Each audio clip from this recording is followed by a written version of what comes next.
જીવનમાં મુક્ત રહેવું એટલે બધું છોડીને ભાગી જવું એવું નથી મિત્રો.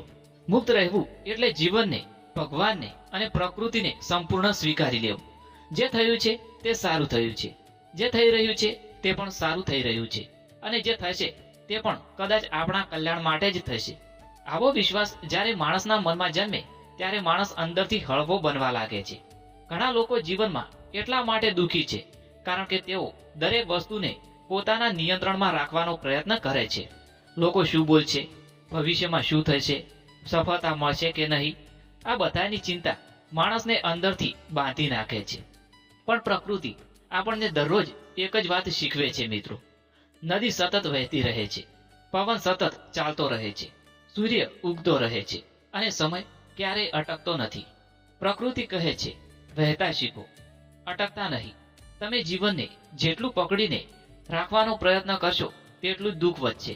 અને જ્યારે તમે ભગવાનને કહી દેશો કે હે પ્રભુ, હવે હું મારી સંપૂર્ણ ચિંતા તમને સમર્પિત કરી દઉં છું, ત્યારે જીવનમાં ધીમે ધીમે શાંતિ આવવા લાગે છે મિત્રો.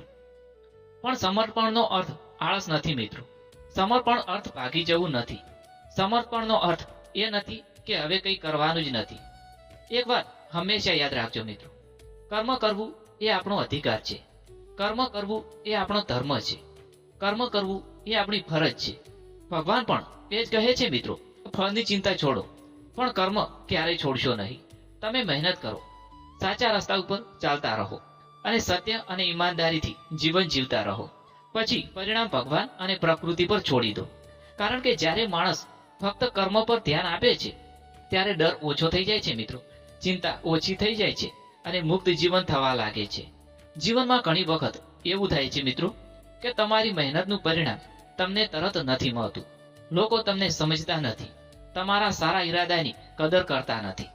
પણ જ્યારે તમે શાંતિથી જીવવા લાગો છો તો પણ તમે અંદરથી શાંત રહો છો. કારણ કે પ્રકૃતિ ક્યારેય કોઈના કર્મ વ્યર્થ જવા દેતી નથી. દરેક સારા કર્મનું ફળ સમય એક દિવસ જરૂરથી આપે છે. તેથી જીવનમાં આ 3 વાત યાદ રાખો મિત્ર. વિશ્વાસ રાખો, કર્મ કરતા રહો, અને બાકી બધું ભગવાનને સમર્પિત કરી દો. પછી જીવનમાં ધીમે ધીમે ભાર ઉતરી જશે અને એક સુંદર યાત્રા થવા લાગશે. ધન્યવાદ દોસ્તો.